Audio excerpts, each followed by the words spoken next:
tried to fly for 5,000 years before he finally hit on the idea of the balloon. And it took him only a short time after that to discover that ballooning presents four primary problems. First, the problem of keeping the balloon itself in the air, which involves the question of fabric and something lighter than air with which to fill it. Second, the problem of lifting something besides the balloon into the air. This led to developing the net, load ring, and basket. Third, the problem of navigating vertically, of getting up and down. This has been done by using a valve, appendix, and ballast. And fourth, the problem of landing and emptying the balloon. Rip panel, drag rope, and in bygone days, anchor. Now, in taking up those problems, let's consider how they relate to present-day ballooning. Here is a modern Navy balloon being prepared for inflation. Hydrogen gas is most often used in balloons because it is released after each flight. Helium is generally reserved for airships where it can be used over and over again. However, in the early days, the world's first balloon, the hot air mother. Amazing invention of two Frenchmen, the great Montgolfier brothers. The world's first passenger flight from Paris, France, November 11th, 1783. Hey, something's wrong, look out! Ah, more hot air. Thought they'd forgot about that. Sensational, sensational. Or is it? Professor Charles, famous French scientist, would attempt an ascension using a newly discovered gas called inflammable air. The world's first hydrogen balloon, 1783. And now the stupendous feat of combining the two types of balloon will be attempted. We invite your attention to Pilatre de Rossier of France. Strange name. And his 40-foot hydrogen balloon with a 10-foot hot air balloon beneath it. Too bad, I could have warned him. He rises quickly, however, to about 3,000 feet and... the world's first martyr to aircraft experiment. de Rossier, unfortunately, didn't know enough about hydrogen. Professor Charles could have shown him this. First, that pure hydrogen burns with an almost invisible flame. And second, when mixed with oxygen or air, hydrogen is highly explosive.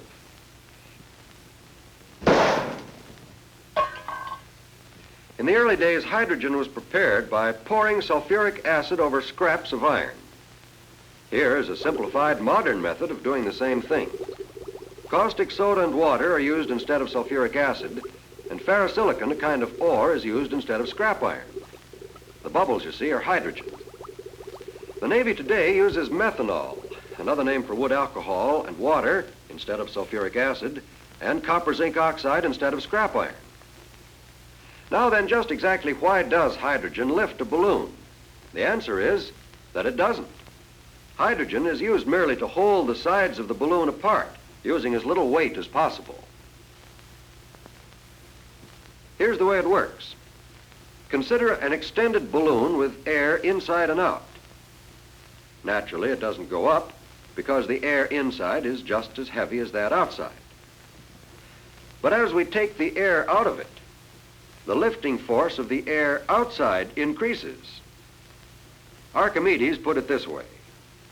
The loss in weight of a body immersed in a fluid is equal to the weight of the fluid displaced. So the total lifting force on our balloon is exactly equal to the weight of the air displaced. No more, no less. Obviously, if we left it a vacuum, we'd get the most possible lift. But any container light enough to serve the purpose collapses from the outside pressure. It seems to be necessary to have more pressure on the inside than you have on the outside. That's why hydrogen fills the bill so well.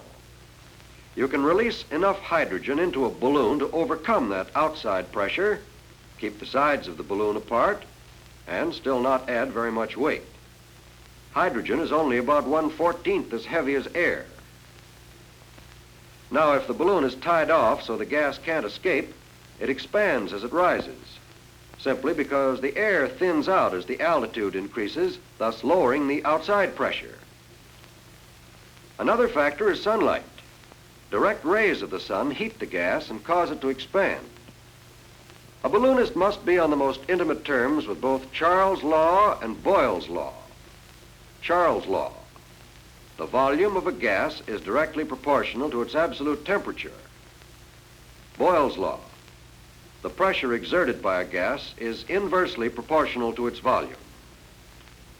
If these laws are ignored, the balloon may explode. Warning: watch the pressure inside your balloon. And that goes for ordinary coal gas, too, just like out of the stove. First tested and proved by Charles Green, famous English scientist, in 1821. It's cheaper, it's handier, but heavier than hydrogen. First portable hydrogen plant, invented during the Civil War by Abraham Lincoln. Oh, pardon me, invented by Professor Lowe, L-O-W-E Lowe, the first official aeronaut of the U.S. government. Note the small boxes, boys. Washing machines to get rid of the sulfuric acid. Here's World War I. No gas generator in sight. The hydrogen is forced under high pressure into cylinders, which can then be stored or carried almost anywhere. The same system is used today. Now we come to the second half of the first problem, the question of fabric to hold the gas. Curiously enough, the best balloon material is a kind of animal tissue. It's called gold beater's skin, found in cattle just aft of the appendix. Gold beater's skin is cemented to balloon cloth as a lining. It's very light, thin, tough, and almost completely impermeable to hydrogen. But it's hard to get in sufficient quantity and expensive. So it's not surprising that the next best fabric, namely silk, took an early lead and remained the favorite up through Civil War times. One of the most colorful incidents in the war was the use of a so-called petticoat balloon, made of the beautiful silk gowns of Southern belles. However, through a fortunate combination of economics and science, cotton forged into the lead during the 80s and has stayed there ever since. Cotton is even stronger than silk when treated with rubber, real or synthetic. It wears better, it's almost as light, and it won't generate a spark the way silk will when rubbed. What's more, it's far cheaper. New materials are constantly being tested and developed. Cellophane, for example, holds gas very well, and it's light and flexible. However, it doesn't last, and it tears too easily. Maybe these difficulties will be overcome. In any case, it appears certain that synthetic materials will become increasingly important in the preparation of balloon fabrics. The second problem, that of lifting something besides the balloon itself into the air, involves the development of the net, the load ring, and the basket. The famous Charles balloon of 1783. Kindly note the load ring at the equator and the net strung only over the top half of the balloon. 1793. The net now covers the entire balloon. The load ring has dropped below the balloon. This magnificent craft made the first flight in America, an ascension in Philadelphia by Jean-Pierre Blanchard, better known as Jean-Pierre Blanchard, the prominent French aeronaut. 1830, back to the half net, but the load ring remains below the balloon. Charles F. Durand, owner and pilot, was the first native-born American aeronaut. a scientist, a philosopher, and a daredevil. In 1859, this balloon set a world's distance record that stood for 40 years. Missouri to New York, 809 air miles in about 20 hours. John Wise was the owner and pilot, famous in early American aviation. Looks like he's got a boat there. That's something new. Professor Lowe in the Civil War used a double ring, a load ring and a basket ring. One on his finger for luck. And the basket itself is fairly small. Well, he didn't need to carry supplies and navigating instruments. He wasn't going any place, just sitting and looking. World War I brought a balloon of radically different shape, a captive balloon called the kite balloon. This was developed to overcome the balloon's tendency to swing in a circle when held captive. Tail cups were used as stabilizers. Air-filled lobes served the same purpose on a later type. Note the lack of a net. Lines were secured by so-called finger patches, and the load ring was a horizontal bar. One of the great American balloonists of the 20s was Ward Van Orman. He improved on Wise's precautions against a water landing by using pontoons and carrying a rubber life raft. This was the forerunner of the rubber boats carried in today's combat planes.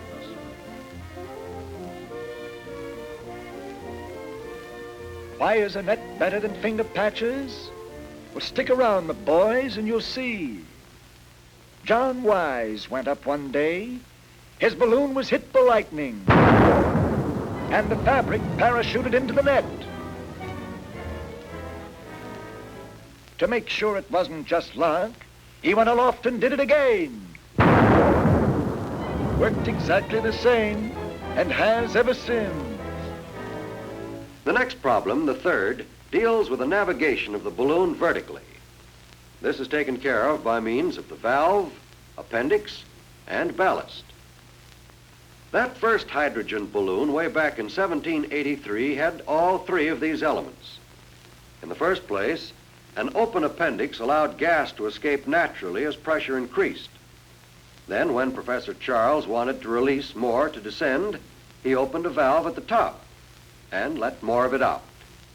Of course, when the balloon came down, some air came in at the open appendix, and you couldn't call that good. But we'll consider that in a moment. Professor Charles learned about ballast the hard way. When he landed after his very first trip, he politely helped his passenger out.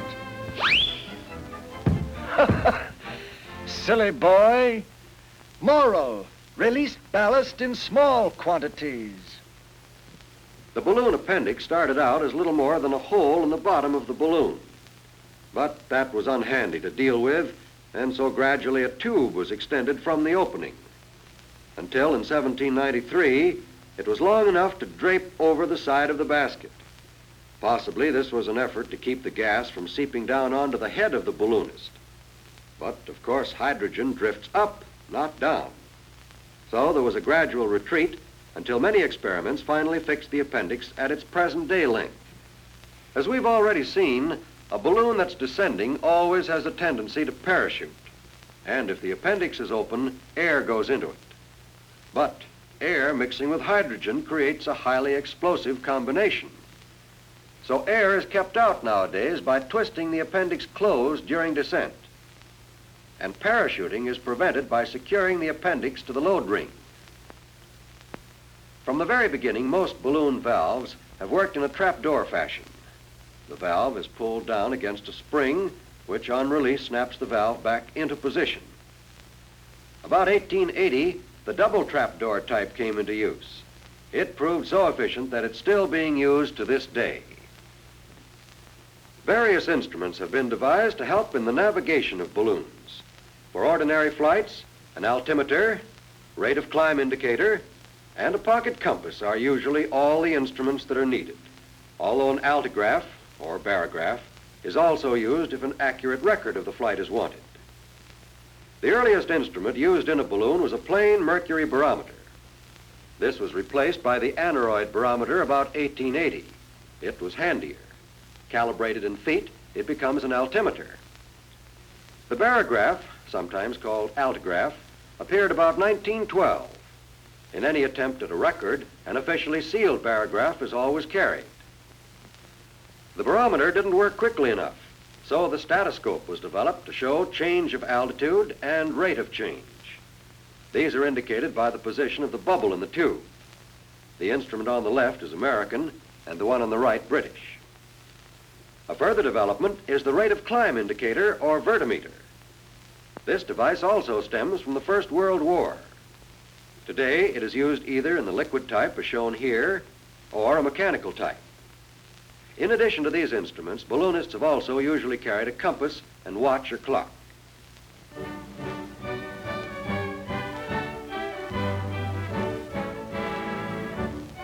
We take up the fourth major problem in ballooning now, the landing. This involves the rip panel, drag rope, and anchor. The drag rope was invented in 1836 by Charles Green, the coal gas man, remember? Very useful in navigating at low altitudes and to prevent a rough landing. A sort of automatic ballast, you might say. Weight of the rope on the ground lightens the balloon. She rises and lifts more rope. Down she comes. Up, down, up, down. Monotonous, isn't it? Look out for fences, houses, and high-tension wires. Bad medicine. In the old days, before the invention of four-wheel brakes and the rip panel, a balloonist had to throw out the anchor and pray. A landing was a cross between a commando fight and a rodeo. The balloonist didn't always win, poor fellow.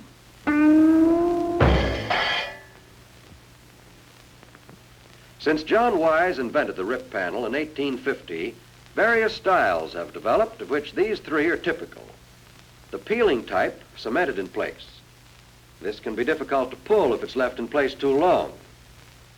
A variation, the V peeling type, sometimes used on stratosphere and racing balloons.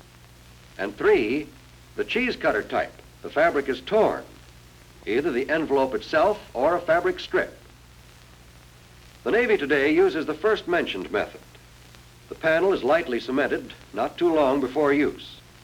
This affords a gas-tight closure that can be handily ripped out and easily replaced. Now let's have a look at some of the uses of balloons. First, balloon racing. Probably the greatest single factor in creating public interest in lighter-than-air flight has been the balloon race, notably the big national and international events. Every year from 1906 to 1935, except during World War I, an international race was held for the James Gordon Bennett Trophy. American entrants were selected by a national race for the P.W. Litchfield Trophy, and the contests were open to all, Army, Navy, or civilian pilots. The first international race, starting from Paris in 1906, was won by an American pilot, F.P. Lahm. He covered 402 miles to the northern part of York County, England. Probably the most spectacular of the big races was the 1910 event. Starting from St. Louis, Missouri, the winner, A.R. Hawley, representing the United States, sailed 1,171 miles to St. John's, Quebec. He was lost for almost 2 weeks in the Canadian wilderness. 2 years later, starting from Stuttgart, Germany, the French pilot A. Bien-Aimé won the race with a record-smashing 1,298-mile flight to Moscow. But balloon racing did more than prove the great distances that could be covered in sustained lighter-than-air flight. One of America's leading balloonists, Ralph Upson, in preparation for the 1922 national race, organized the first system of aviation radio weather reports, an invaluable contribution to the progress of aviation. The fact is that many of the men interested in balloon racing have proved to be leaders in aeronautical development. Ward Van Orman is one of the outstanding figures. 3 times an international race winner, Van Orman has pioneered in several important ballooning improvements. It was Commander Rosendahl when this was taken at a national balloon race in 1927. Today, Admiral Rosendahl, as Chief of the Navy Airship Training and Experimental Command, directs the entire field of military lighter-than-air development for the United States. The winner of the national race from Pittsburgh in 1929 was Lieutenant Settle, an ardent balloon race pilot and a scientist as well. But the name Settle became much better known for a considerably different aspect of ballooning, the stratosphere flight. In 1933, Settle went aloft almost 12 miles. Yet, sensational as that record was, it stood only 2 years. The reason was that stratosphere flights during the 1930s became almost an international passion. In 1934, 3 Army men, Stevens, Kepner, and Anderson, tried unsuccessfully for a record. And then, a year later, 2 of them, Anderson and Stevens, brilliantly succeeded with an ascension of almost 14 miles. What did they hope to find? Why did they go up? Well, the main purpose was to study cosmic rays, mysterious shafts of energy that constantly rain down on the Earth. Also to collect samples of air, dust, bacteria, and make other scientific studies. Their findings were valuable and could have been obtained in no other way.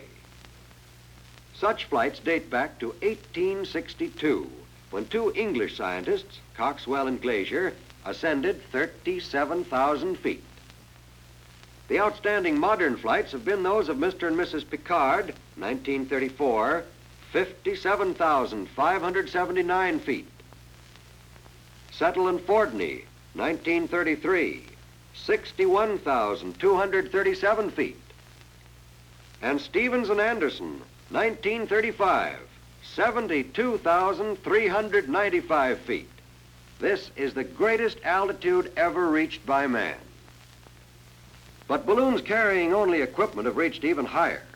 Radio-sonde balloons, equipped to send constant reports back to Earth by radio, have climbed as high as 86,000 feet. And at this point should be mentioned the fact that aerologists constantly use small balloons to determine wind direction and velocity. Here's the operation of sounding, as it's called, being performed aboard a carrier, which serves to remind us of still another use of balloons. Balloons in war. The first war balloon was used by the French at the Battle of Fleurus in 1794. The Austrians might have shot it down, but didn't, figuring the balloonists were taking enough risk, just going up in such a fool contraption. The Civil War balloon telegraph. Before this, they used to shout, wig-wag, or throw rocks at each other, to which messages were sometimes tied. This was the first step on the road to radio. Recognize this? It's the grandpa of all aircraft carriers, the first one in history, the G.W. Parke Custis, used by the Federal troops on the old Potomac. It had no motors, was pulled by a tug. Sometimes the boys had to help out by rowing. You may not believe this, but during the siege of Paris, the French not only established the first airmail service, but even published a newspaper that was sent by balloon post to the provinces. Over 3 million letters were carried airmail.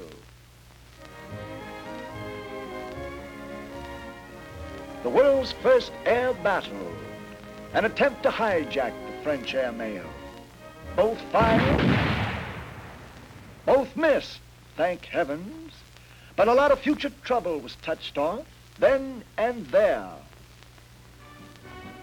During World War I, both observation and barrage balloons were widely used. Observers did artillery spotting, map making, photography, and tracking of enemy troop movements. The AEF contained 23 balloon companies, each with 2 balloons, one for service, one for reserve. We lost 48 balloons during the war, 47 due to enemy action, and 1 blown away. The present war shows an advancement in barrage balloon protection, the armed cable. Here's the way one such lethal device works. Instead of the cable remaining taut and possibly breaking or slipping off the wing of the plane, it pulls free, And a parachute system pulls a bomb right onto the plane with interesting results. The barrage balloon today is important and effective in helping to protect shore installations, cities, ships, and personnel from low-altitude bombing and strafing attacks. Observation balloons are no longer used. Planes can do the work much better and faster. But the free balloon is far from being a has-been. No experience is more valuable to a lighter-than-air pilot than his training in handling a free balloon. After all, an airship is basically a powered, steerable balloon. It reacts to the same laws of gases. When its power plants stop or are stopped, the airship becomes a free balloon. The airship pilot must first be a competent balloon pilot, and the balloonist can look back on over 150 years of proud tradition shared by many great and courageous men. He can look forward to a challenging future in the airship, lusty child of the free balloon.